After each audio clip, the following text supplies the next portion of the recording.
and welcome back to my channel. Welcome if you are new. If you're new, my name is Autumn. I homeschool my two daughters, Alani, who will be going into first grade this upcoming school year, and Emmy, who will be starting pre-K. So last year we started mid-July, and that really worked out for us. It was a great start time. I think we had just come back from a vacation, and it worked out really well. That was my intention for this year, but then I ended up signing up Alani for a ton of camps. She really enjoyed the 2 camps she went to last year, so she really wanted to do more. So she is going to be doing, I think, 4 different, I guess technically 5 different camps this summer. So I really had to be realistic with the different things we would be doing in our homeschool as well as our homeschool start date, because I really don't want to overwhelm her. I want summer to be fun. I want her to look forward to the different things we are doing. So I made a lot of adjustments, and I figured I would share with you guys what we are doing. Before I start though, I would love to know what you guys are doing for the summer. Do you homeschool year round? Do you take a summer break?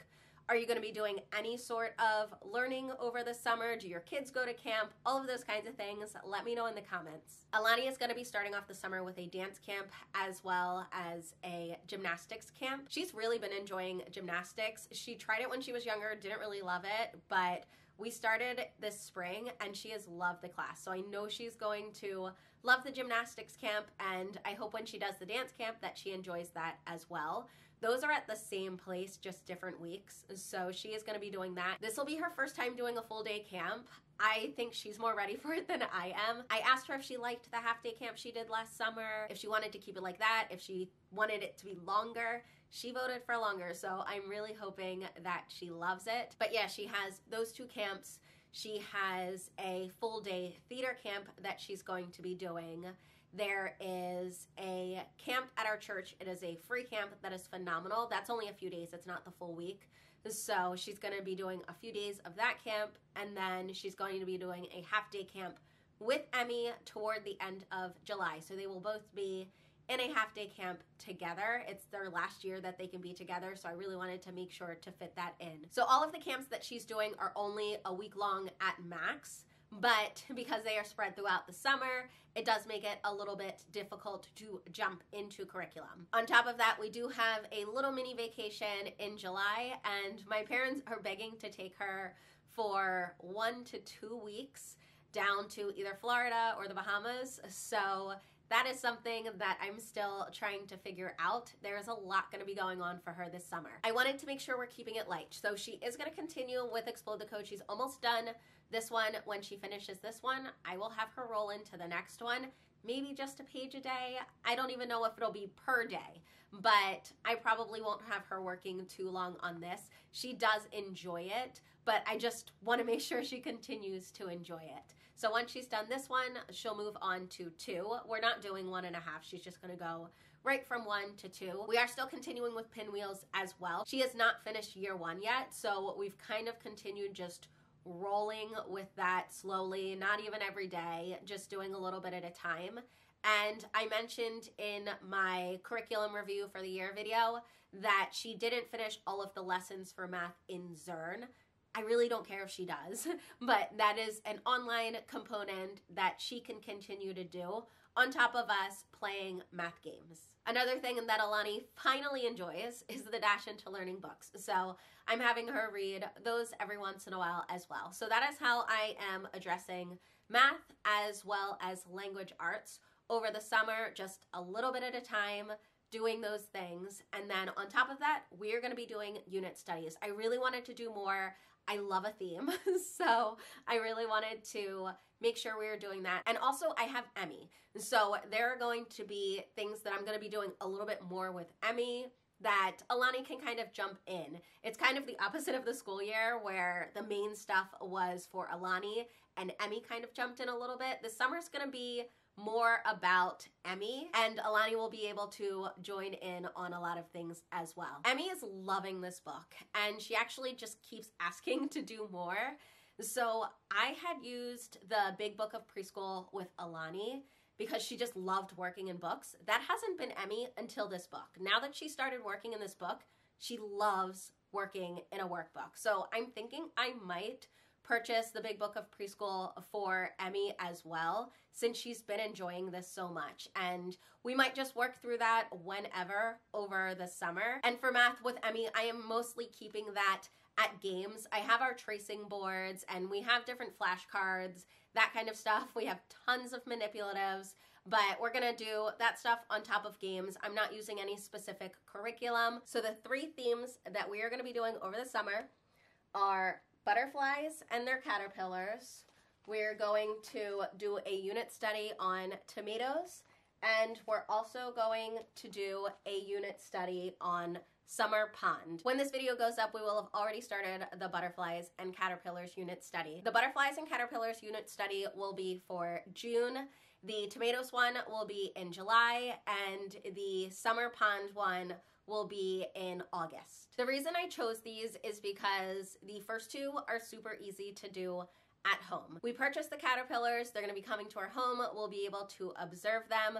This will be something that is easy for us to do from our house, and so that is why I chose that for our first unit study. The tomato one I chose because we are currently growing different varieties of tomatoes, and our neighbor also grows lots of tomatoes. He always lets us pick them, and the girls absolutely love that. And then my brothers are also on my grandmother's farm growing a bunch of different things. So I figured that would be a really easy one to tackle in July, and it really won't take a ton of our time. And then the summer pond one kind of gives us a little bit more time to explore. There are 2 ponds that we've been to that I know the girls like, and then there's another one that I've not taken them to yet that I definitely would like to take them to in August. So I feel that we can go a little bit deeper with that one and have a lot of fun, especially because we'll have more time to really explore all of the different parts of that. All of the unit studies I purchased were from the same person, so it makes it a little bit easier on me because they're basically set up the same way. I know what to expect with each one, even though the information is different, and then the girls will also know what to expect with each one, even though the information is different. So I have started prepping the butterfly one since that one's coming up really soon, but I haven't prepped the tomato one yet, and I haven't prepped the summer pond one. So the only one that I will show a little bit of is the butterfly one. As I said, I have not fully prepped this one yet, but I did start printing some things. I did start cutting some things. Printing and cutting is pretty easy to do while you're doing other things, so this isn't that hard. I had considered like configuring my Cricut to do most of the work, but I was like, you know what, I can watch a show and get this done. Really not that big of a deal. There's actually a good amount of stuff in this, so I'm going to read what it covers. So it has info pages for butterflies as well as caterpillars. It has posters, it has fact cards, it has the life cycle as well as different activities, the anatomy, puzzles, the letter B, the letter C, different cutting things, tracing things, a maze. So there's lots of different things in here that I'm really excited for the girls to do. Some of the stuff will be best for Alani, but there's really a lot of things for Emmy, and that's what I really love about it. There's a lot that's really approachable for her. Obviously, she can't read everything, not even Alani can. There are a lot of different activities, especially the puzzles, that I know Emmy will really enjoy. For example, this is one of the puzzles.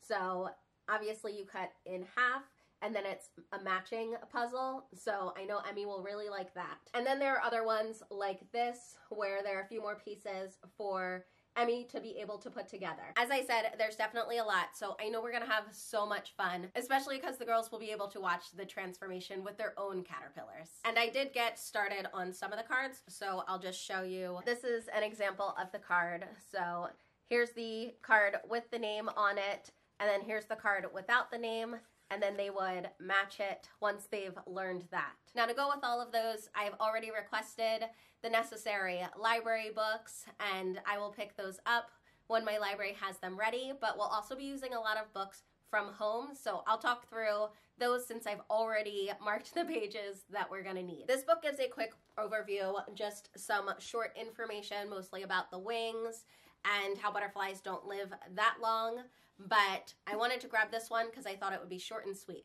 I'm going to be using this one for some cool facts. There's some really cool stuff about specific butterflies and how they use their camouflage, or different defense mechanisms they have. So this one's going to be a really cool reference for that information. I'm using both of these because they both have the life cycle information.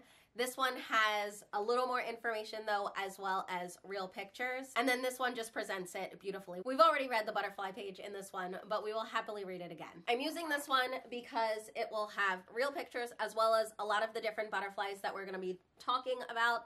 We'll be able to find them on these pages, and then it also gives the scale, so the girls will really be able to see the different sizes of the butterflies they're learning about in the unit study. And this last book that we will be using will really help the girls understand the different places they can find the different butterflies. It doesn't have all of the butterflies that we're going to be learning about, but it does have a few different ones and some that we're not learning about. And so it'll be cool to look at the different continents and countries and see where you can find certain butterflies. So that's how I'm going to be using those books. As I said, I also have some picture books that we're going to be grabbing from the library, and that is what I'm going to be using with the butterfly and caterpillars unit study.